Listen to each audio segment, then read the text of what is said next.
అది రామాపురం అనే ఒక గ్రామం. అది చిన్న పల్లెటూరు. ఆ ఊరిలో సుశీలమ్మ, తన కొడుకు, కోడలు విమల్, కీర్తిగా ఉండేవారు. వాళ్ళు పేరుకి అత్తాకోడళ్ళు, కానీ తల్లి కూతుళ్ళలాగా కలిసిమెలిసి ఉండేవాళ్ళు. ఇలా ఉండగా ఒకరోజు పొరుగురు నుంచి దగ్గర బంధువు అయిన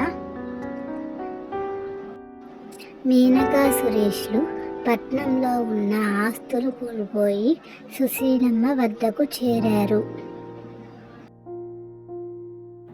మా వద్ద ఏమీ లేదు సుశీల పెద్దమ్మ, కట్టుబట్టలతో వచ్చాము. మా మీద దయ ఉంచి మమ్మల్ని కొన్ని రోజులు మీ ఇంట్లో ఉండనివ్వండి. సుశీలమ్మది పెద్ద మనసు కాబట్టి వాళ్ళని ఇంట్లోకి రానిచ్చింది. మీరు ఎన్ని రోజులు కావాలంటే అన్ని రోజులు ఉండండి. మొహమాట పడకుండా ఏది కావాలన్నా నన్ను అడగండి. మరెన్నో వీడియోస్ కోసం మా ఛానల్ని సబ్స్క్రైబ్ చేయండి.